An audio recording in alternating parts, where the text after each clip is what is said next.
Good morning. आप सबको मराठी समजते? बरं, मला मराठीमध्ये बोललं तर चालू शकतं? Okay, thank you so much. महाराष्ट्रात राहिलं म्हटल्यावर मराठी यायला पाहिजे. Thank you so much. MMNF की तरफ से आज यहाँ बिजनेस कॉन्फ्रेंस ऑर्गेनाइज किए. सबसे पहले हम सब MMNF को शुभेच्छाएं दे देंगे ताली बजाकर. बहुत अच्छा काम कर रहा है MMNF. उनके जो प्रेसिडेंट है मिस्टर शिकलगार, मैं उनको लास्ट 25 ईयर्स से पहचानता हूँ. वो बहुत मेरे नज़दीक वाले दोस्त हैं. लास्ट 25 ईयर्स से मैं उनको पहचानता हूँ. जब मैं सातार में काम कर रहा था 1994 में, तब से उनके साथ मेरी पहचान हुई और अभी तक वो हमारे अच्छी तरह दोस्त रहे और आगे भी रहेंगे. उनके लिए भी ताली बजाकर हम शुभकामना दे देंगे. मित्र, आपण सर्वजण आज या ठिकाणी जमलेलो आहोत. आपला विषय आहे बिझनेस कॉन्फरन्स. त्याच्यामध्ये शासनाचा काय सपोर्ट है, शासन तुम्हाला काय काय मदत करतं, शासन की ओर से क्या क्या स्कीम्स है, उसके बारे में मैं बताने वाला हूँ. लेकिन सबसे पहले मैं आपको एक क्वेश्चन पूछना चाहता हूँ. जो आप बिजनेस कुछ लोग करते हैं, बाहर बहुत अच्छे स्टॉल लगाए हैं, मैंने देखा है. कुछ लोग बिजनेस करने जा रहे होंगे, बरोबर नहीं? मेरा क्वेश्चन ये है कि आप क्यों करना चाहते हैं business? What is the reason behind that? उसके पीछे क्या कारण आहे? ज्यांना उद्योग करायचे त्यांनी पण सांगा की त्यांना का उद्योग करायचे, उद्योग करण्यापाठीमागचं कारण काय. Why do you want to start your own business?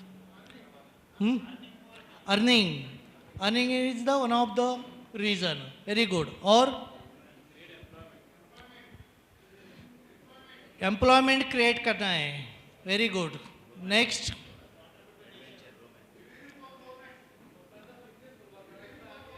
एक एक एक एक प्लीज.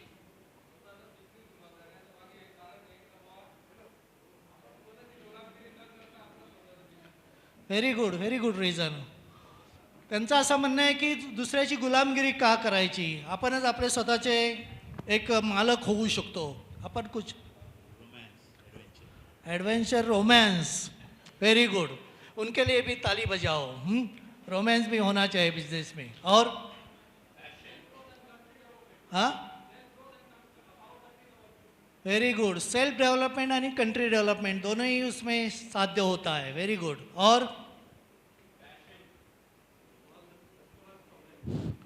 कस्टमर्स को सॉल्यूशन हम दे सकते हैं. जो प्रॉब्लम है, प्रॉब्लम आइडेंटिफाई करके उनको सॉल्यूशन भी हम दे सकते हैं. Very good.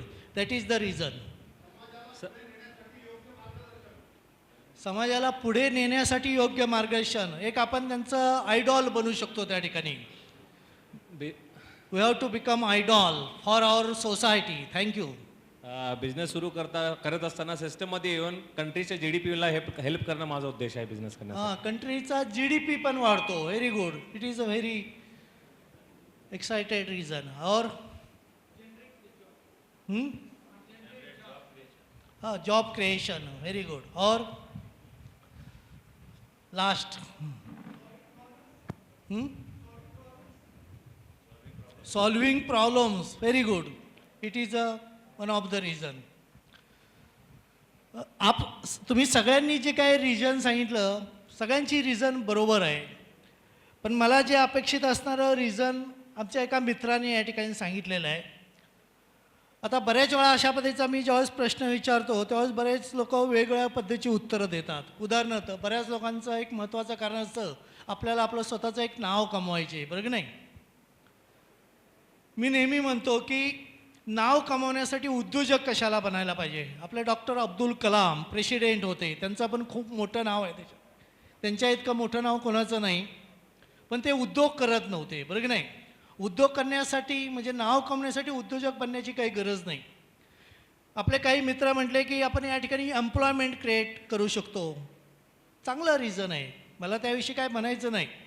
पण उदाहरण तुम्ही 50 नाही 500 लोकांना एम्प्लॉयमेंट क्रिएट केलं आणि उद्या उद्योग तुमचा अडचणीमध्ये आला, लोकांना नोकरी देण्यासाठी तुमचा उद्योग तुम्ही कंटिन्यू करू शकता का? तर मला असं वाटतं आपण सर्वजण का उद्योजक बनणार आहोत, तर त्याच्या पाठीवर महत्त्वाचं कारण असं आहे की आपल्याला जीवनामध्ये पैसा कमवायचे. We have to earn more and more, बरोबर नाही? That is the most important reason. बाकी सगळी तुमची कारणं, उदाहरणार्थ नाव झालं, एम्प्लॉयमेंट क्रिएट झाली किंवा तुमचं सोसायटीमध्ये समाजामध्ये नाव झालं आणि तुम्हाला जर पैसे मिळाले नाही, तर मला असं वाटतं काही त्याचा उपयोग नाही. आपण सर्वजण उद्योग व्यवसाय का बनणार आहोत, तर आपल्याला पैसा कमवायचे. सगळ्या गोष्टीचं नाटक करता येतं, पैशाचं नाटक करता येत नाही, बरोबर की नाही? उदाहरणार्थ साहेबांनी जसं सांगितलं की आता इथून आपल्याला मुंबईला जायचं आहे. उदाहरणार्थ एस टीने आपण प्रवास करतो आहे, शिवनेरीचं तिकीट उदाहरणार्थ 450-500 रुपये आहे आणि आपल्या खिशात 300 आहे. तो बस कंडक्टर आपल्याला बसून देईल का बसमध्ये? सगळ्या गोष्टीचं नाटक करता येतं, पैशाचं नाटक करता येत नाही.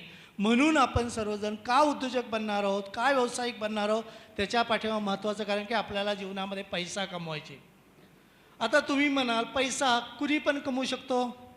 एखादा होममेड असते आपली एखादी भगिनी, ती पण पैसे कमवते. एखादा शेतामध्ये मजूर काम करत असतो, तो पण पैसा त्या ठिकाणी कमवतो.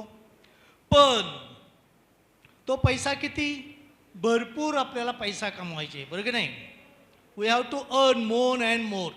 आता हा पैसा का आपल्याला कमवायचा? उदाहरणार्थ आपण नोकरी करतो. आता मी गेल्या 32 इयर्सपासून ह्या महाराष्ट्र उद्योजकता विकास केंद्र या संस्थेमध्ये मी या ठिकाणी काम करतो आहे. त्याच्या अगोदर एक 4 ते 5 वर्ष मी वेगवेगळ्या संस्थांमध्ये त्या ठिकाणी काम केलं. म्हणजे last 36 years, minimum 36 years I am working in various organizations. Last 32 years, I am working in Maharashtra Center for Entrepreneurship Development. एक लक्षात घ्या, ह्या नोकरीचा माझा अनुभव काय आहे तुम्हाला स्पष्ट जर सांगायचं झालं तर नोकरीमध्ये फक्त तुमच्या गरजा पूर्ण होतात. मी काय बोलतोय ते समजतंय तुम्हाला? नोकरीमध्ये फक्त तुमच्या गरजा तुम्ही पूर्ण करू शकता. जर तुम्हाला तुमची स्वप्न पूर्ण करायची असेल तर उद्योगाशिवाय पर्याय नाही. मी काय सांगतोय पटतंय तुम्हाला? जर तुम्हाला तुमची स्वतःची स्वप्न पूर्ण करायची असेल तर उद्योगाशिवाय पर्याय नाही. मग म्हणजे उद्योग व्यवसाय हे एकमेव क्षेत्र असं आहे की ज्या क्षेत्रामधून तुम्ही तुमची स्वतःची स्वप्न त्या ठिकाणी पूर्ण करू शकता. या उद्योगाच्या व्यवसायाच्या क्षेत्रामध्ये जर तुम्हाला यायचं असेल काय काय करायला पाहिजे? मला शिकलगार साहेबांचं किंवा त्यांच्या सगळ्या टीमचं खरंच मनापासून या ठिकाणी आभार मानायचे की एक अतिशय चांगल्या पद्धतीची कॉन्फरन्स या ठिकाणी ठेवलेली आहे. मला जे अपेक्षित या ठिकाणी आहे तशा पद्धतीचं वातावरण निर्माण या ठिकाणी व्हायचं आहे, होऊ शकतं, व्हायला सुरुवात या ठिकाणी झालेली आहे. आता उद्योगात व्यवसायात जर तुम्हाला यायचं असेल काय काय करायला पाहिजे? एक 5-6 बेसिक गोष्टी मी तुम्हाला सुरुवातीला सांगणार आहे. त्याच्यानंतर शासकीय योजनांकडे मी या ठिकाणी जाणार आहे. जर उद्योगाच्या व्यवसायाच्या क्षेत्रामध्ये जर तुम्हाला जायचं असेल तर जसं एखादी आई लहान बाळावरती लहानपणापासून संस्कार करते का, तर आपलं बाळ मोठं झालं पाहिजे, त्याचं नाव मोठं झालं पाहिजे, तो खूप चांगल्या पद्धतीने शिकला पाहिजे, डॉक्टर इंजिनियर झाला पाहिजे. तर तशा पद्धतीने आपली आई आपल्यावरती लहानपणापासून संस्कार करत होती. तशा पद्धतीचं जर आपल्याला उद्योगात व्यवसायात जर जायचं असेल तर आपण आपल्या स्वतःवरती काही संस्कार या ठिकाणी करून घेतले पाहिजे. त्याच्यामध्ये सगळ्यात पहिला संस्कार आहे तो मला तुम्हाला सांगायचे, खरंच तुम्हाला उद्योजक व्यावसायिक जर बनायचं असेल तर इथून पुढचे सगळे तुमचे मित्र, इव्हन इथं आपल्या काही महिला भगिनी या ठिकाणी त्यांच्या मैत्रिणी ह्या उद्योजक असल्या पाहिजे. तुम्ही सगळ्यात पहिला संदेश मला तुम्हाला या ठिकाणी द्यायचे, जर तुम्हाला उद्योजक बनायचं असेल तर तुमचा सगळा मित्र परिवार हा उद्योजक असला पाहिजे. उद्योजकांशी मैत्री करा. मी काय सांगतोय लक्षात येतं तुमच्या? आता मला एक सांगा, का उद्योजकांशी मैत्री करायची हो? काय त्याचा फायदा होईल? कोण सांगताय? हां, व्हेरी गुड. तुमची कंपनी तुमचं फ्युचर डिसाईड करते. Very good. आणखी वेरी गुड। माइंडसेट। माइंडसेट, हमारे कुछ बहन जी यहाँ है, आप भी बोल सकते हैं। क्यों हमारे दोस्त बिजनेसमैन क्यों होना चाहिए?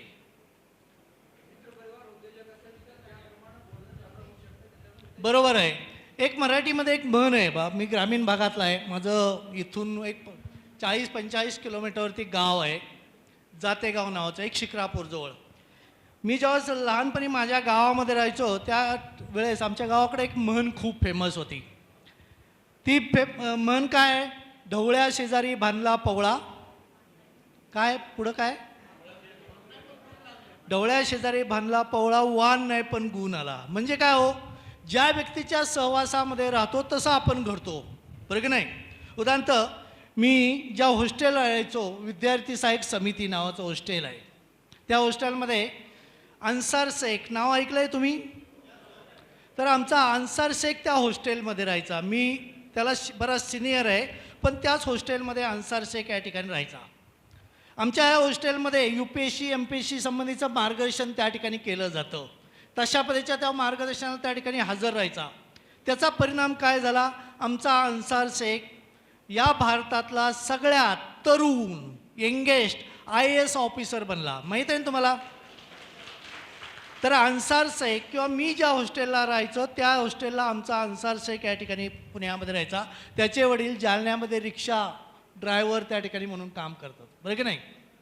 आता त्याला तशा पद्धतीचं वातावरण मिळालं, तो IAS झाला। आता तसंच तुम्ही जर उद्योजक बनायला निघाला असेल आणि तुमचा एखादा जवळचा मित्र JDPमध्ये कॉर्पोरेशनमध्ये काम करत असेल, त्याच्याशी होणारी चर्चा त्याच्या कामासंबंधी होईल। ते जर उदाहरण तुम्ही शिकलगार साहेबांसोबत दोस्ती केली, ते म्हणेल अरे माझं जे काय आता मी सोलर एनर्जीमध्ये काम करतोय, लास्ट इयरचा माझा टर्नओव्हर 50 lakhs होता, आता मला हा टर्नओव्हर नेक्स्ट इयरला किमान 1 crore जायचं आहे। प्रत्येक वर्षी किमान 50 लाख रुपये माझ्या टर्नओव्हरमध्ये वाढ त्या ठिकाणी झाली पाहिजे। मी सध्या माझ्यासाठी लागणारे जे काय पॅनल असतो पुण्यामधून अमुक अमुक कंपनीकडून घेतो, मी आता होलसेलमध्ये डायरेक्ट कोइंबतूरवरून त्या ठिकाणी मागवणार आहे।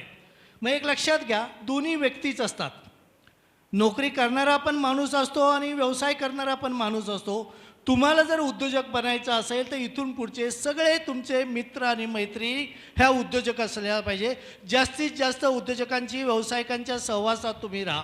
का राहा? उद्योजकांच्या व्यावसायिकांच्या सहवासात राहिल्यानंतर तो उद्योजक वागतो कसा, बोलतो कसा, त्याची व्यवहार करण्याची पद्धत कशी आहे, हे सगळं तुम्हाला जवळून त्या ठिकाणी कळतं। पहिला मुद्दा समजला तुम्हाला? If you want to become entrepreneurs you have to friendship with existing entrepreneurs. Understand? Second is, आपल्याला जर उद्योजक जर बनायचं असेल तर आपण उद्योजकी वाचन केलं पाहिजे। रोज आपण काही ना काहीतरी वाचतो। काय काय वाचतो? आता साहेबांनी सांगितलं, मेसेज एक आपल्याला दिला की तुम्ही सगळ्यांनी आपला मोबाईल फोन बंद करा। काय त्या मोबाईलवरती काय काय वाचतो आपण? व्हॉट्सॲपचे मेसेज, फेसबुकच्या कॉमेंट्स, बरं की नाही? आता एक लक्षात घ्या, असं म्हटलं जातं की आजची ही जी काही तरुण पिढी आहे, ॲव्हरेज रोज 3 तास सोशल मीडियावरती असते, मिनिमम 3 years सोशल मीडियावरती असते। आता 3 तास सोशल मीडियावरती घालून त्याचा काय बेनिफिट मिळतो आपल्याला? मला दुसरा संदेश या ठिकाणी द्यायचे, जर तुम्हाला उद्योजक जर बनायचं असेल तर तुम्ही उद्योजकी वाचन केलं पाहिजे। उद्योजकांची चरित्र असतील, आत्मचरित्र असतील,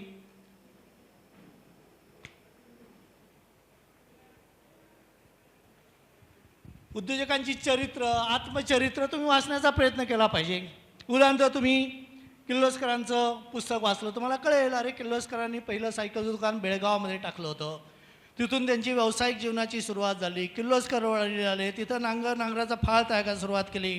नंतर पुण्यामध्ये आला, पुण्यामध्ये त्यांनी पहिला किर्लोस्कर ऑइल इंजिनिअरिंग नावाचा एक पहिला कारखाना टाकला। आज किर्लोस्कर उद्योग सगळीकडे त्या ठिकाणी पाडलेला आहे।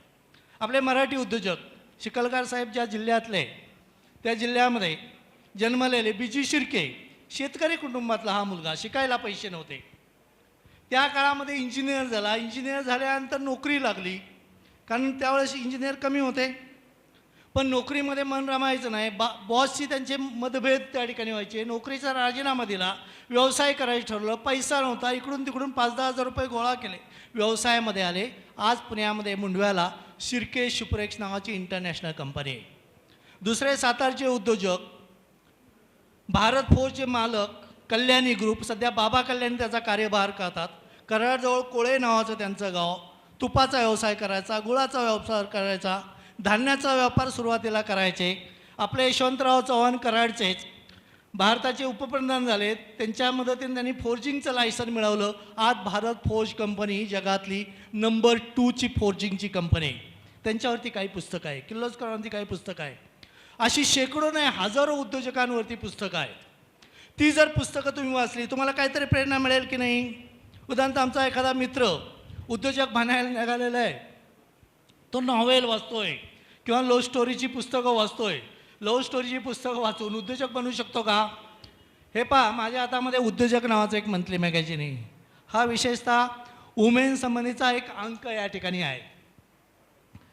आता अशा पद्धतीची जर पुस्तकं तुम्ही वाचली तर या पुस्तकामधून तुम्हाला काहीतरी फायदा होईल की नाही या ठिकाणी. तर दुसरा संदेश मला तुम्हाला या ठिकाणी द्यायचे, जर खरंच तुम्हाला उद्योजक जर बनायचं असेल, उद्योजकांची चरित्र, आत्मचरित्र तुम्ही त्या ठिकाणी वाचा. Okay, this is the second thing. Third thing is you have to take training. तुम्हाला ट्रेनिंग त्या ठिकाणी घेतलं पाहिजे. ट्रेनिंग 2 प्रकारचं तुम्ही ट्रेनिंग घेणं अपेक्षित आहे. First is entrepreneurship development training, जे शिकलकर साहेब त्याच्यातले मास्टर आहे, ते पण मास्टर ट्रेनर आहे, ते पण आमच्याकडं मार्गदर्शन करायला त्या ठिकाणी येतात. म्हणजे उद्योगाची निवड कशी करायची, मार्केट सर्वे कसा करायचा, मार्केटिंग कसं करायचे, उद्योगाचे हिशेब कसे ठेवायचे, प्रोजेक्ट रिपोर्ट कसा तयार करायचा, हे सगळं नॉलेज जर तुम्हाला पाहिजे असेल तर तुम्ही उद्योजकतेचं ट्रेनिंग घेतलं पाहिजे. त्याच्यानंतर सेकंड ट्रेनिंग घेणं अपेक्षित आहे, ते म्हणजे टेक्निकल ट्रेनिंग. उदाहरण तुम्हाला एखादं 2 व्हीलरचं गॅरेज टाकायचं असेल, तुम्हाला गाड्या दुरुस्त करता आला पाहिजे. तुम्हाला एखादं गारमेंट्स तयार करायचं असेल, तुम्ही एखादा फॅशन डिझाईनचं ट्रेनिंग घेतलं पाहिजे. तुम्हाला एखादी बेकरी टाकायची असेल, बेकरीचं तुम्ही ट्रेनिंग त्या ठिकाणी घेतलं पाहिजे. You have to take training. Training is the most important. याच्यावरती एक नॅशनल लेवलच्या संस्थेने एक सर्वे केलेला आहे. तो सर्वे काय सांगतोय, ज्यांनी ट्रेनिंग घेऊन स्वतःचा उद्योग व्यवसाय सुरू केलेला आहे अशा लोकांचं यशस्वी होण्याचं प्रमाण 99% आहे. आणि ज्यांनी कुठल्याही पैचं ट्रेनिंग न घेता स्वतःचे उद्योग व्यवसाय सुरू केलेले आहे अशा लोकांचं यशस्वी होण्याचं प्रमाण फक्त 50% आहे. मग ट्रेनिंग घेणं गरजेचं आहे की नाही? अतिशय गरजेचं आहे. This is the third thing.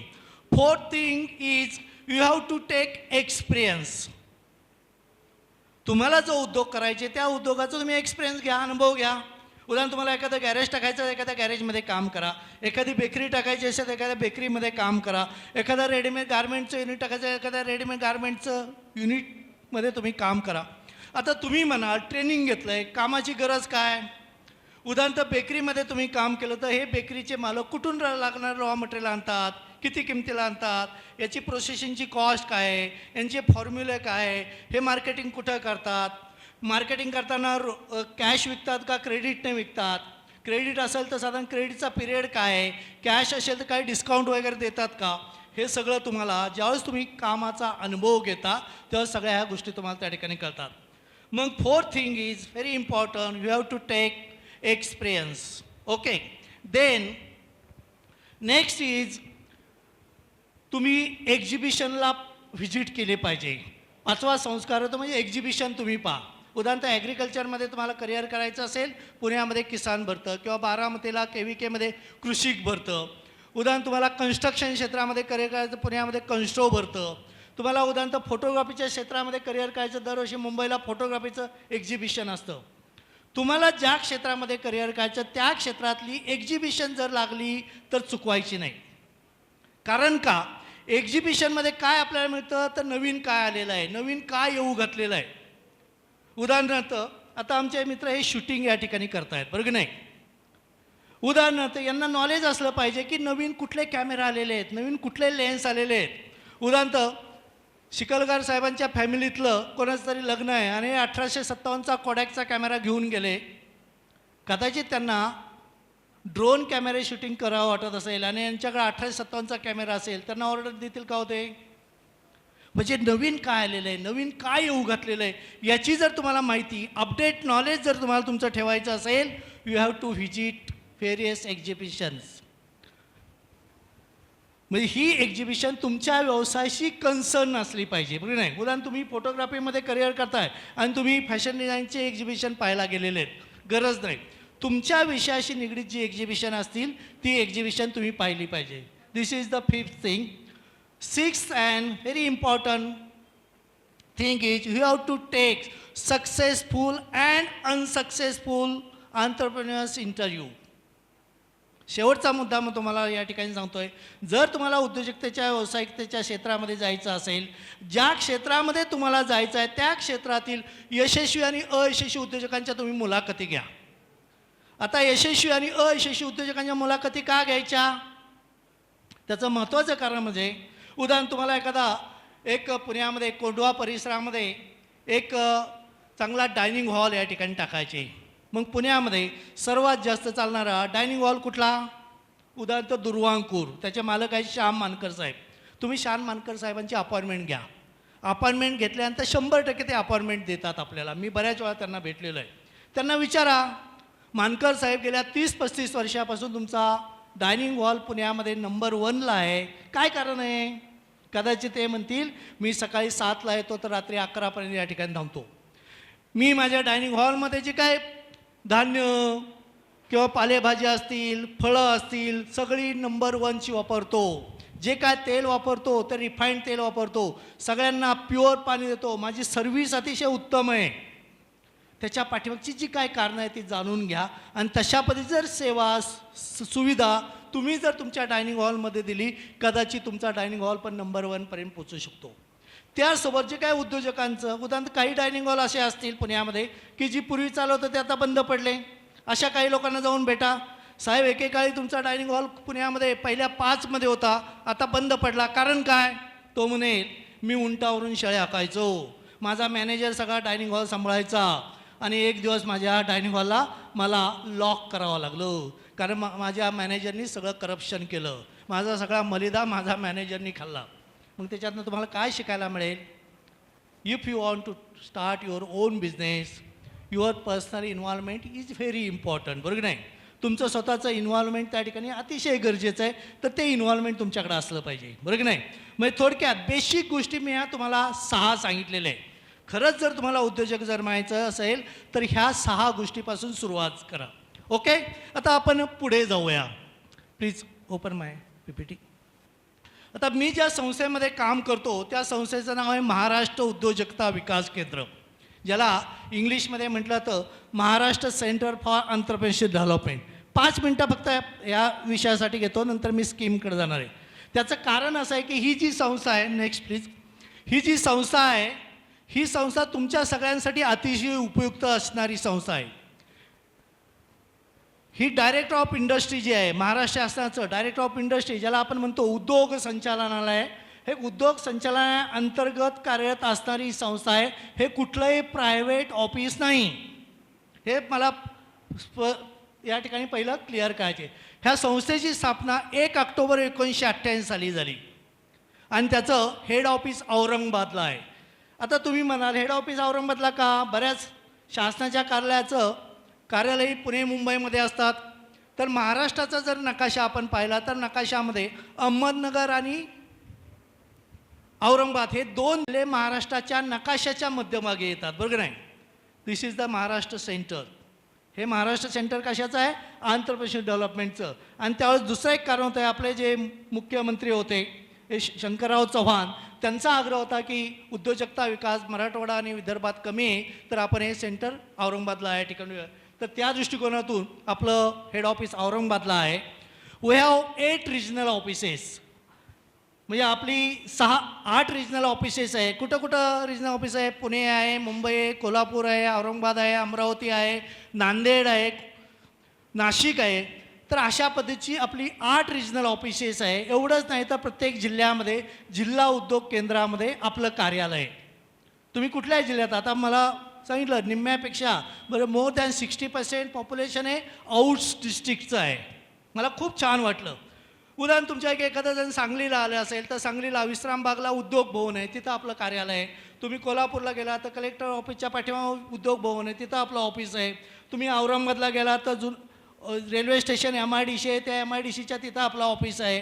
म्हणजे महाराष्ट्रातला कुठेही तुम्ही जा, महाराष्ट्रातल्या प्रत्येक जिल्ह्यामध्ये आपलं हे ऑफिस आहे आणि विशेषतः जिल्हा उद्योग केंद्रातच हे आपलं कार्यालय असतं.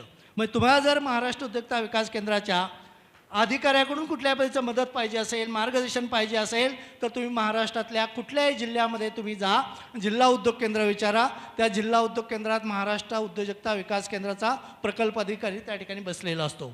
म्हणजे आपल्या महाराष्ट्रातल्या प्रत्येक जिल्ह्यामध्ये ऑफिस आहे. Next please. We have so many activities. आता याची सगळीची उल्लेख तुम्हाला करायचं जर झालं तर वेळ या ठिकाणी जाईल. पण विशेषतः ज्यांना उद्योग करायचे, व्यवसाय करायचे अशा लोकांसाठी ह्या वेगळ्या पद्धतीच्या ॲक्टिव्हिटी आहे. आता पहिली जी ॲक्टिव्हिटी आहे जनरली ज्याची प्रोजेक्ट कॉस्ट 5 लाखापेक्षा जास्त आहे त्यांनी तो एवढा मोठा प्रोग्राम करणं अपेक्षित आहे. ज्याची प्रोजेक्ट कॉस्ट साधारण 50,000च्या वरती आहे त्यांनी हा सेकंड प्रोग्राम त्या ठिकाणी करणं अपेक्षित आहे. मग कॉलेजच्या विद्यार्थ्यांसाठी एंटरप्रेन्योरशिप अवेअरनेस प्रोग्राम, आपल्याकडे 250पेक्षा जास्त टेक्निकल ट्रेनिंग प्रोग्राम या ठिकाणी असतात. Next please. म्हणजे त्याच्यामध्ये 75% आपण टेक्निकल इनपुट देतो. आपल्याकडे इथं फराह खान मॅडम या ठिकाणी आहेत, कल्याणमध्ये त्या असतात. तर आमच्या संस्थेचे यावर्षी भरपूर त्यांनी प्रोग्राम घेतले. अगदी कसारा, कल्याण त्या परिसरामध्ये त्यांनी प्रोग्राम घेतले की त्या प्रोग्राममध्ये 75% किंवा 70% टेक्निकल इनपुट्स आम्ही त्या ठिकाणी देतो. 30% त्याच्यामध्ये एंटरप्रेन्योरशिप डेव्हलपमेंटचे इनपुट्स असतात. तर अशा पद्धतीच्या नंबर ऑफ ॲक्टिव्हिटीज या ठिकाणी आहे. TEDP आहेत, ऑर्गनायझेशन डेव्हलपमेंट प्रोग्राम आहे, ट्रेनर्स ट्रेनिंग प्रोग्राम आहे. तर याची सगळ्याची माहिती द्यायची म्हटलं थोडासा वेळ लागेल. Next please.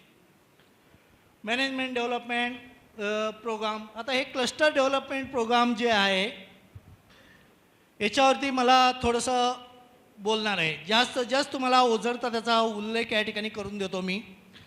आता हे जे क्लस्टर डेव्हलपमेंट प्रोग्राम आहे याच्यामध्ये सेंट्रल गव्हर्नमेंट आणि स्टेट गव्हर्नमेंट ह्या दोन्हीची पण क्लस्टर या ठिकाणी आहे. सेंट्रल गव्हर्नमेंट पण क्लस्टर करतं आणि स्टेट गव्हर्नमेंट पण क्लस्टर या ठिकाणी करतं की ज्याच्यामध्ये साधारण 80 to 90% सबसिडी आहे. आणि ही जी काय 80 to 90% जी सबसिडीची अमाऊंट आहे, सबसिडी त्याला आपण म्हणू शकत नाही कारण त्याला जे आपण म्हणतो कॉमन फॅसिलिटीज सेंटर CFC, तर त्या CFCसाठी ही ग्रँट दिली जाते. शासनाकडून ग्रँट दिली जाते की जी ग्रँट तुम्हाला परत करायची नाही. आता हे क्लस्टर म्हणजे काय? उदाहरणार्थ आपल्याकडे या मॅडम आहेत, यांनी KVIBचं KVICचं टेक्स्टाईलचं क्लस्टर केलेलं आहे. आपल्याकडे काही मंडळी या ठिकाणी आहे की ज्यांनी गारमेंटचं क्लस्टर केलेलं आहे. मला वाटतं मॅडम तुम्ही गारमेंटचं क्लस्टर त्या ठिकाणी केलेलं आहे ना. तर काही लोकांनी गारमेंटचं क्लस्टर या ठिकाणी प्रस्तावित आहे, काही लोकांनी त्या ठिकाणी केलेलं आहे. अंबेजोगाईला आपल्या एक उस्मानाबादला आपला एक मॅडम आहेत पठाण मॅडम, त्यांनी गारमेंटचं क्लस्टर त्या ठिकाणी केलेलं आहे. त्यांच्या पण संपर्कामध्ये आम्ही या ठिकाणी आहोत. तर याचा उद्देश काय क्लस्टरचा? उदाहरणार्थ एक्झाम्पल मी तुम्हाला सांगतो की उदाहरण इथं कोंडवा परिसरामध्ये 25 बेकरी आहे. पण एक मिक्सिंग मशीन अशी आहे की ज्या मिक्सिंग आता जे ॲडव्हान्स मिक्सिंग मशीन या ठिकाणी आलेले आहे त्याची 5 कोटी रुपये किंमत आहे. एक्झाम्पल मी म्हणून तुम्हाला सांगतोय.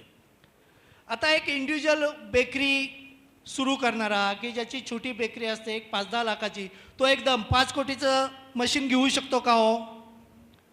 तर त्याच्यामध्ये अपेक्षा क्लस्टरमध्ये अशी आहे की उदाहरणार्थ त्या सगळ्यांना जे काय कॉमन, उदाहरणार्थ बेकरी प्रॉडक्ट पॅकिंग करायचे, पॅकिंगची मशीनची किंमत आहे उदाहरण 2 कोटी रुपये. त्यांनी माल तिकडं तयार करा आणि या क्लस्टरमध्ये येऊन पॅकिंग करा. पुण्यामध्ये एक सुखकर्ता इंजिनिअरिंग क्लस्टर म्हणून आहे, चिंचवडला बर्ड व्हॅली गार्डन आहे तिथं आहे. तर त्यांनी एक लेझर कटिंग मशीन घेतलेलं आहे, ते इंजिनिअरिंग क्लस्टर आहे. त्या एका मशीनची किंमत आहे 6 कोटी रुपये. त्यांची जवळजवळ 18 ते 19 कोटी रुपये इन्व्हेस्टमेंट केलेली आहे त्यांनी आत्तापर्यंत. मी तुम्हाला एक दिवस त्या ठिकाणी घेऊन जातो. सागर शिंदे म्हणून त्याचे डायरेक्टर त्या ठिकाणी माझे जवळचे मित्र आहेत. आता तुम्ही विचार करा की ज्या इंजिनिअरिंग बेस्ड कंपन्या आहेत त्यांना बऱ्याच लोकांना लेझर कटिंग मशीनची सेवा लागते की नाही. पण इंडिव्हिज्युअल माणूस ती मशीन घेऊ शकतो का? 6 कोटीची तो घेऊ शकत नाही.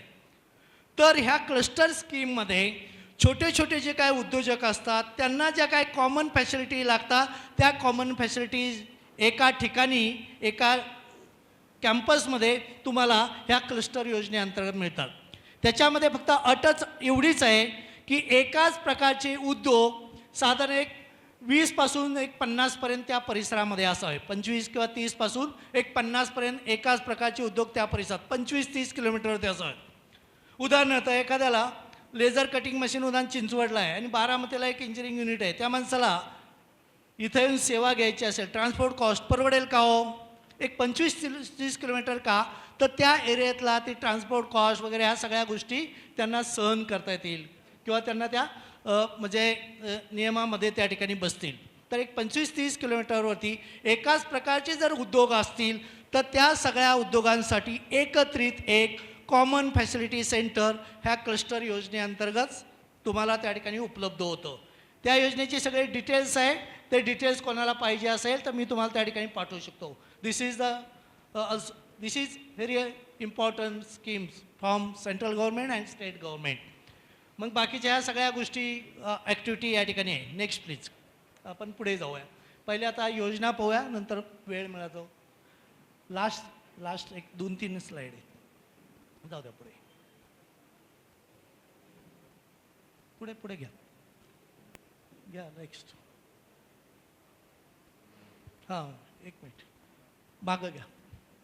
Prime minister. ओके. शासनाच्या ज्या काही योजना आहेत त्या योजनामध्ये सध्या एक अतिशय चांगली योजना इम्प्लिमेंट त्या ठिकाणी केली जाते. त्या योजनेचं नाव आहे prime minister employment generation program, ज्याला आपण मराठीमध्ये पंतप्रधान रोजगार निर्मिती कार्यक्रम असं या ठिकाणी म्हणतो. आता या योजनेअंतर्गत तुम्हाला किती लोन मिळतं तर 25 लाखापर्यंत लोन मिळतं. Loan limit is maximum 25 lakh for manufacturing industry. आता एक लक्षात घ्या, उद्योगाचे 3 प्रकार आहेत. ते प्रकार मी तुम्हाला पहिलं समजतो. First is manufacturing. Manufacturing means जिथं प्रोसेस केली जाते. उदाहरणार्थ bakery unit, this is the processing unit. Garments, this is the processing unit. Fabrication, this is the processing unit.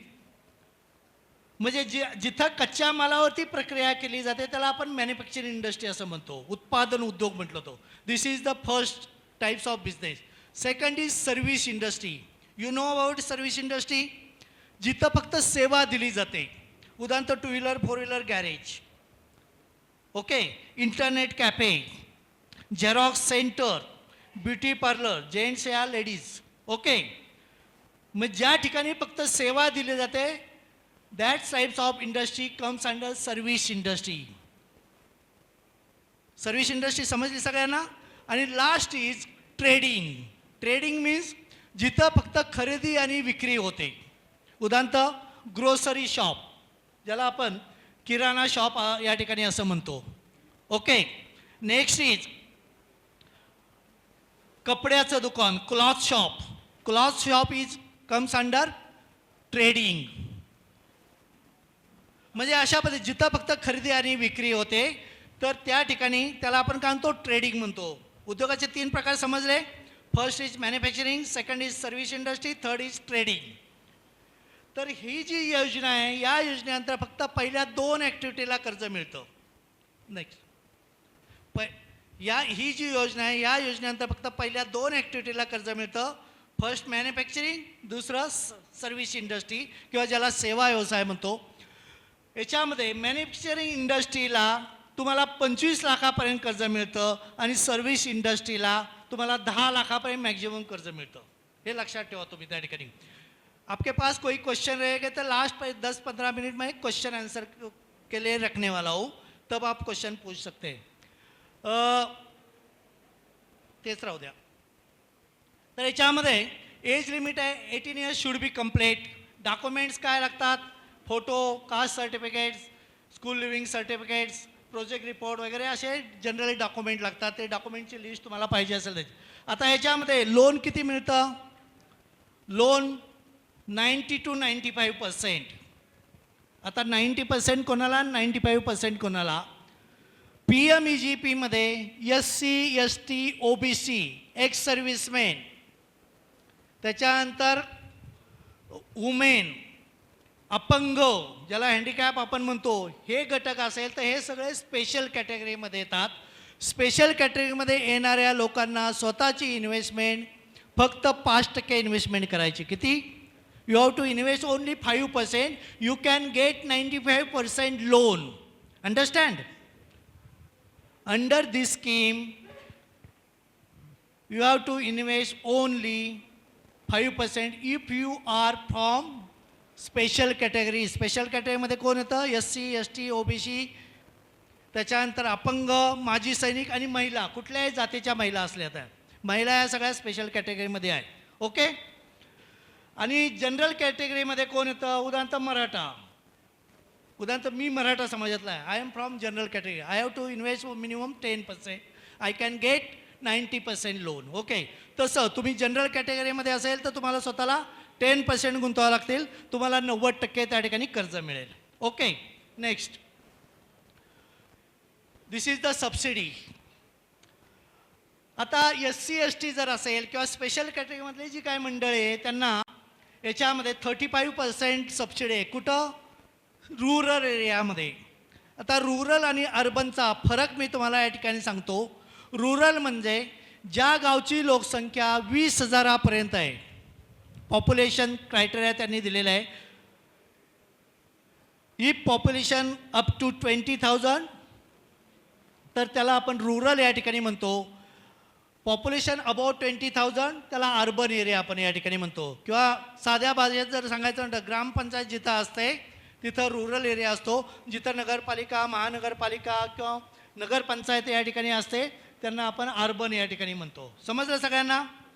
तर सबसिडी ही तुमच्या लोकेशनवरती डिपेंड आहे. तुम्ही ग्रामीण भागात व्यवसाय सुरू केला तर 10% तुम्हाला जास्त सबसिडी आहे. तुम्ही शहरामध्ये जर व्यवसाय सुरू केला तर 10% तुम्हाला कमी सबसिडी मिळेल. आता या योजनेची जर तुम्हाला डिटेल माहिती पाहिजे असेल तर हे खाली वेबसाईट दिलेले आहे www.kvic.gov.in. या वेबसाईटवरती जर तुम्ही गेला तर तुम्हाला ह्या PMEGP योजनेची डिटेल माहिती मिळेल. Okay. Next please. This is the second scheme. ज्यांचा प्रोजेक्ट 25 लाखापर्यंत बसत नाही, ज्यांची project cost more than 25 lakh आहे तर त्यांच्यासाठी ही सेकंड स्कीम आहे ती CMEGP. पहिली जी योजना आहे ती सेंट्रल गव्हर्नमेंटची आहे. ती संपूर्ण भारतामध्ये राबवली जाते. ही CMEGP योजना फक्त आपल्या महाराष्ट्रामध्ये आहे. महाराष्ट्रासह काही ठराविक राज्यामध्ये सुरू झालेलं आहे. पूर्ण भारतामध्ये ही CMEGP योजना नाही. ही स्टेटची योजना असल्यामुळं chief minister employment generation program, ज्याला आपण मुख्यमंत्री रोजगार निर्मिती कार्यक्रम असं म्हणतो. आता याच्यामध्ये age 18 to 45 years for general category. जर महिला असेल किंवा स्पेशल कॅटेगरीतली लोक असतील तर त्यांचं वय 50पर्यंत असलं तरी चालू शकतं. CMEGP आणि PMEGPमध्ये फरक एवढाच आहे की OBC तिकडे PMEGPमध्ये स्पेशल कॅटेगरीमध्ये होता. CMEGPमध्ये OBC घटक हा जनरल कॅटेगरीमध्ये आलेला आहे. एवढाच फरक या ठिकाणी आहे. बाकी सबसिडी वगैरे सगळं सेम आहे. एज्युकेशनल क्वालिफिकेशन साधारण 10 लाखाच्या आत जर प्रोजेक्ट असेल तर विशेष क्वालिफिकेशनची गरज नाही. कुठला एखादं एक्सपिरियन्स सर्टिफिकेट असलं तरी तुम्हाला कर्ज मिळू शकतं. 10 लाखापेक्षा जास्त जर तुम्हाला कर्ज घ्यायचं 7वी पास पाहिजे. 25 लाखापेक्षा जास्त कर्ज पाहिजे 10वी पास पाहिजे. Project cost maximum 50 lakh. मग जर तुमचं मॅन्युफॅक्चरिंग इंडस्ट्री असेल तर तुम्हाला 50 लाखापर्यंत कर्ज मिळतं. आणि जर तुमची सर्व्हिस इंडस्ट्री असेल तर याच्यामध्ये पण तुम्हाला 10 लाखच तुम्हाला त्या ठिकाणी ठेवलेलं आहे. Next please. Same own investment. General कॅटेगरीला 10%, स्पेशल कॅटेगरीला 5%. सबसिडी सेम आहे. जनरल कॅटेगरीला 25% रुरल एरियामध्ये आणि स्पेशल कॅटेगरीला 35% रुरल एरियामध्ये आहे. Next please. त्याच्यानंतर अर्बन एरियामध्ये जनरल कॅटेगरीला 15% तुम्हाला सबसिडी मिळते. स्पेशल कॅटेगरीला 25% सबसिडी मिळते. ज्यांना कर्ज मंजूर होईल after sanction before disbursement training is compulsory. हे ट्रेनिंग आपली जी संस्था आहे महाराष्ट्र उद्योजकता विकास केंद्र, ही शासनामार्फत पूर्ण महाराष्ट्रामध्ये आम्ही मोफत ट्रेनिंग या ठिकाणी घेतो. ज्यांचं ह्या CMEGP योजनेअंतर्गत कर्ज मंजूर झालेलं आहे त्यांना हे 2 आठवड्याचं ट्रेनिंग, मॅन्युफॅक्चरिंगसाठी 2 आठवडे आणि सर्व्हिस इंडस्ट्रीसाठी 1 आठवड्याचं ट्रेनिंग हे मोफत या ठिकाणी दिली जातं. दिस इज द सेकंड स्कीम. हे साधारण डॉक्युमेंट्स आहे. याची तुम्ही फोटो काढायला हरकत नाही. एज प्रूफसाठी बर्थ सर्टिफिकेट तुमच्याकडे असलं तरी चालेल किंवा स्कूल लिव्हिंग सर्टिफिकेट. एज्युकेशनल प्रूफसाठी marksheet. Aadhaar card is compulsory document. Aadhaar card मात्र प्रत्येकाकडे असलं पाहिजे. आधार कार्डशिवाय तुम्हाला हा फॉर्म भरता येत नाही. लीज ॲग्रीमेंट, मग ज्या जागेवरती तुम्ही व्यवसाय करणार आहात त्या जागा भाड्याची तरी पाहिजे किंवा स्वतःची. स्वतःची असेल त्याचे डॉक्युमेंट पाहिजे. भाड्याची असेल तर 11 महिन्याचा भाडेकरार चालणार नाही. लोन रिपेमेंट पिरियड्स किमान 5 ते 7 वर्षाचा असतो, तेवढा तुमचा लीज ॲग्रीमेंट त्या ठिकाणी असणं गरजेचं आहे. कास्टचा जर बेनिफिट घ्यायचा असेल तर कास्ट सर्टिफिकेट पाहिजे. हँडिकॅप आपण आहे त्याच्यामध्ये तुम्हाला माहिती आहे की सबसिडी आणि ओन इन्व्हेस्टमेंटमध्ये त्याच्यामध्ये बेनिफिट आहे, तर तसं तुमच्याकडे सर्टिफिकेट त्या ठिकाणी असलं पाहिजे. अंडरटेकिंगचा फॉर्मॅट त्या वेबसाईटवरती दिलेला आहे. ही वेबसाईट खाली दिलेली आहे mahacmegp.gov.in. या वेबसाईटवरती जर तुम्ही गेला तर तुम्हाला या ठिकाणी याची सगळी माहिती मिळेल. आता सगळ्यात महत्त्वाची गोष्ट तुम्हाला सांगतोय, ही प्लीज अगोदरची ह्या ज्या काय 2 योजना मी तुम्हाला या ठिकाणी सांगितल्या, CMEGP आणि PMEGP, ह्या दोन्ही योजनांमध्ये जर तुम्हाला कर्ज घ्यायचं असेल you have to apply online only. There is no need to go any office. कुठल्याही ऑफिसमध्ये जायची गरज नाही. तुम्हाला या दोन्ही योजनांतर्गत जर कर्ज काढायचं असेल तर तुम्हाला ऑनलाईन ॲप्लिकेशन करायचे. एवढंच नाही, ऑनलाईन ॲप्लिकेशन केल्यानंतर तुम्हाला लॉग इन ID आणि पासवर्ड मिळतो. तुमच्या कर्ज प्रस्तावाचा प्रोग्रेस पण तुम्हाला ऑनलाईन पाहता येतो. ओके, तर कुठल्याही कार्यालयामध्ये जायची गरज नाही.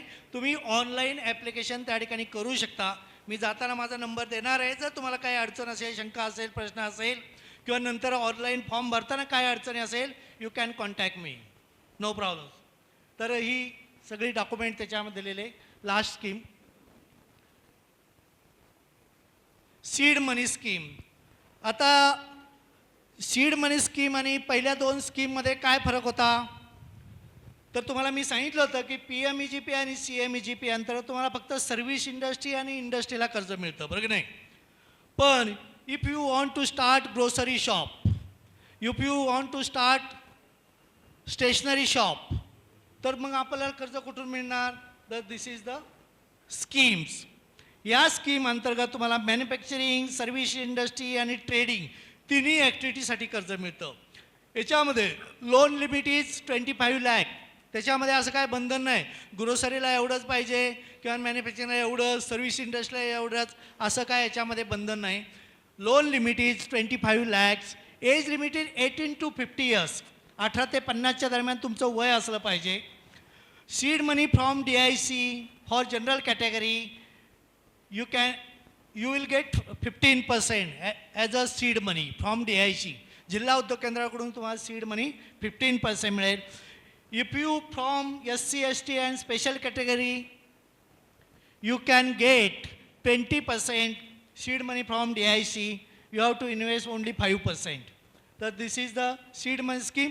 या योजनेनंतर जर तुम्हाला कर्ज काढायचं असेल तर तुम्हाला जिल्हा उद्योग केंद्रामध्ये त्या ठिकाणी जाऊन हार्ड कॉपीमध्ये अर्ज घ्यायचा आहे.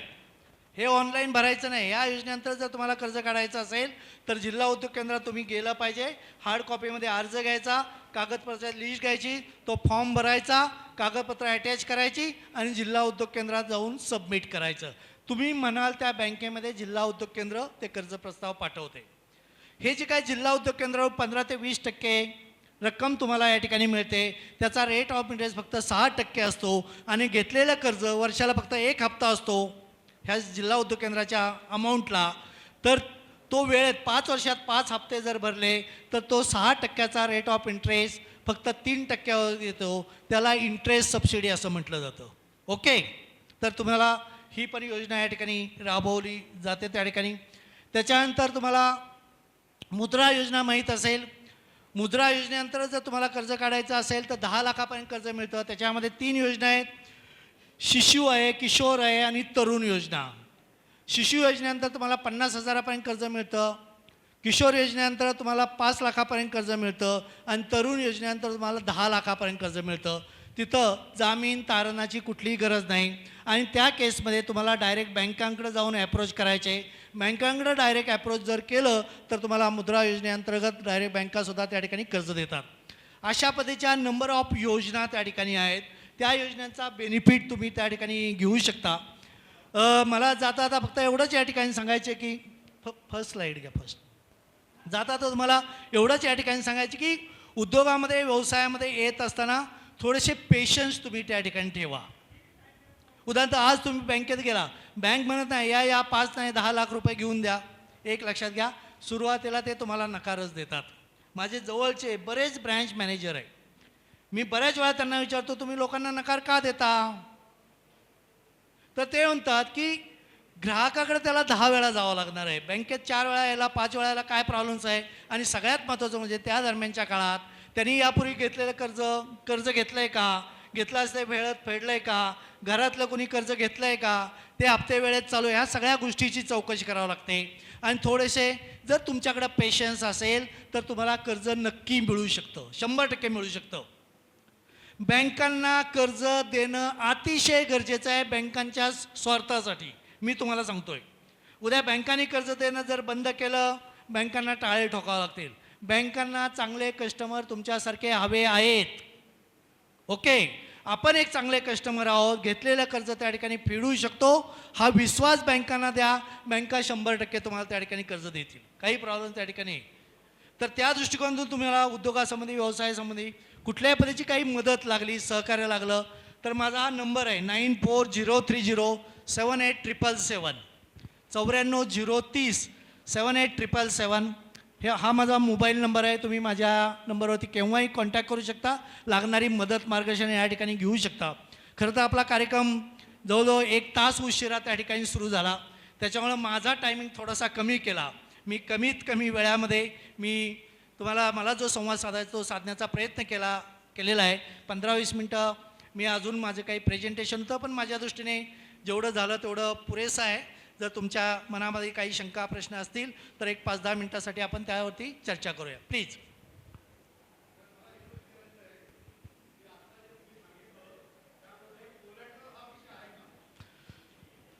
एक लक्षात घ्या, नियमाने म्हणजे त्यांनी अतिशय चांगला प्रश्न या ठिकाणी विचारलेला आहे. नियमाने जर बोला तर याला कोलॅटरल लागत नाही. बेरोजगार आहात, कुठून देणार तुम्ही?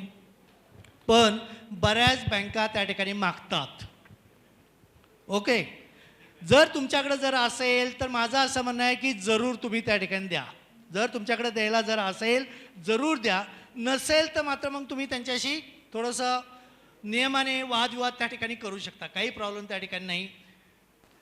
पण जनरली बऱ्याच बँका 10 लाखाच्या वरती जर तुमचं लोनचं किंमत जर म्हणजे हे असेल, प्रोजेक्ट असेल मोर दॅन 10 lakhs तर जनरली कोलॅटरल त्या ठिकाणी मागतात.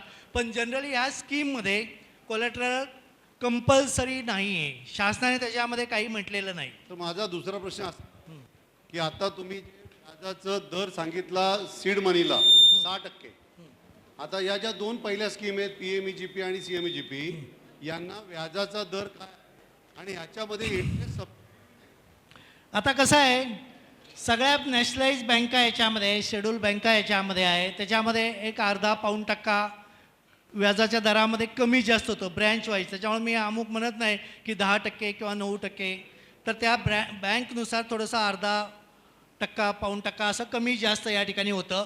पण हे सबसिडीची अमाऊंट तुम्हाला हँडसम आहे. ओके, उदाहरण 10 लाखाचं कर्ज घेतलं, ग्रामीण भागात व्यवसाय सुरू केला, तुम्हाला 3.5 लाख रुपये सबसिडी आहे. 20 लाख घेतलं तर 7 लाख रुपये सबसिडी आहे. 50 लाखापर्यंत तुम्ही विचार करा, ग्रामीण भागामध्ये 50 लाखाचं जर कर्ज घेतलं, 35% सबसिडी किती झाली? अगदी 25% जरी आपण म्हटलं तरी माझ्या माहितीप्रमाणे 12.5 लाख वगैरे सबसिडी त्या ठिकाणी मिळते. इट इज म्हणजे चांगली अमाऊंट या ठिकाणी आहे. तर अर्धा पाऊण टक्क्याचा विचार करू नका. जी बँक तुम्हाला कर्ज द्यायला इच्छुक आहे त्या बँकेकडे बिंदास तुम्ही कर्ज घेऊन टाका. सर, तुम्ही आता महिलांबद्दल सांगितलं, तर महिला सर्व प्रकारच्या महिला या त्या स्पेशल कॅटेगरीमध्ये येतात का? 100%. मुस्लिम महिला पण? हो, यस यस यस. ओके, मुस्लिम थँक्यू, असो, मराठा असो, कुणी असो, सगळ्या महिला स्पेशल कॅटेगरीमध्ये आहे.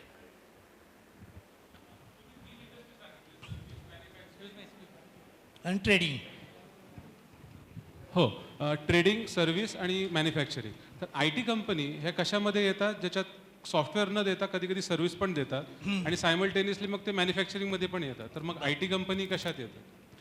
आय टी आता तुम्ही कुठल्या पद्धतीच्या सर्व्हिसेस देतात, काय अगोदर एखादं सॉफ्टवेअर तयार करत असाल किंवा एखादं फक्त तुम्ही सर्व्हिस, जसं इंटरनेट कॅफे आहे, तर internet cafe is comes under service industry.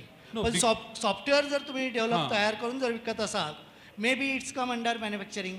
Okay, कारण सुरुवात सॉफ्टवेअरनी होते, नंतर बीपीओ साईड बिझनेस सुरू होतो आणि अदर एन्व्हायरमेंट क्रिएट केलं जातं. तर त्या सगळ्या वेगवेगळ्या इंडस्ट्रीमध्ये येतात, मॅन्युफॅक्चरिंगमध्ये पण येतात आणि Yes, याच्यात पण yes, येतात. तर yes, मग yes. ते कसं बायफर्गेट करायचं? ते कुठल्या तुमच्या टाईप्स ऑफ ॲक्टिव्हिटीवरती डिपेंड आहे. सुरुवातीला. तुम्ही मला स्पेसिफिक टाईप्स ऑफ ॲक्टिव्हिटी सांगा, आपण त्याच्यावरती नंतर बोलूया, ब्रेकमध्ये बोलूया. ठीक. सगळ्यांचा वेळ नको. Thank you. Okay. Any other question please. Last question please form दिलेला आहे. काही प्रश्न असतील त्यांनी फीडबॅक फॉर्मवरती पोचावे कारण वेळेत हो, सुरेश सर वेळेचा अभाव या ठिकाणी आहेत. आमच्या बंधूंनी आम्हाला या ठिकाणी कल्पना दिलेली आहे. तुम्हाला फीडबॅक फॉर्म दिलेला आहे. त्या फीडबॅक फॉर्ममध्ये जर तुमच्या मनात काही शंका प्रश्न असतील ते माझ्यापर्यंत नक्की पोहोचतील. मी तुम्हाला उत्तर द्यायचा नक्की प्रयत्न करेल. लास्ट क्वेश्चन आपण या ठिकाणी घेऊया. Suresh sir good afternoon. Sir माझी स्टार्टिंग फेजमध्ये फार्मास्युटिकल कंपनी आहे. तर फार्मास्युटिकल कंपनीसाठी आपण लोन कुठे अप्लाय करू शकतो आणि मी स्टार्टिंग फेजमध्ये तर कशी प्रोसेस असते त्याची? सगळ्यात प्रथम त्यांच्यासाठी जोरात टाळ्या वाजवा. याचं कारण असं आहे की फार्मास्युटिकलमध्ये फार कमी लोक आहेत आपली, आणि फार्मास्युटिकलमध्ये भारतामध्ये भारतीय ज्या कंपन्या आहेत त्या कंपन्या युरोप असेल, अमेरिकामध्ये आहेत, 10 कंपन्या आहेत फार्मास्युटिकलमध्ये. आजही आपण युरोप कंट्रीमध्ये नंबर 1ला या ठिकाणी आहोत. आणि आपल्या मित्रांनी हा उद्योगात जर प्रवेश केला असेल तर माझ्या दृष्टीने खरंच अभिमानाची गोष्ट आहे. तुम्हाला फार्मास्युटिकल कंपनी ही मॅन्युफॅक्चरिंगमध्ये येते. You can get 50 lakh loan under CMEGP. If you have any question you can ask later. Okay.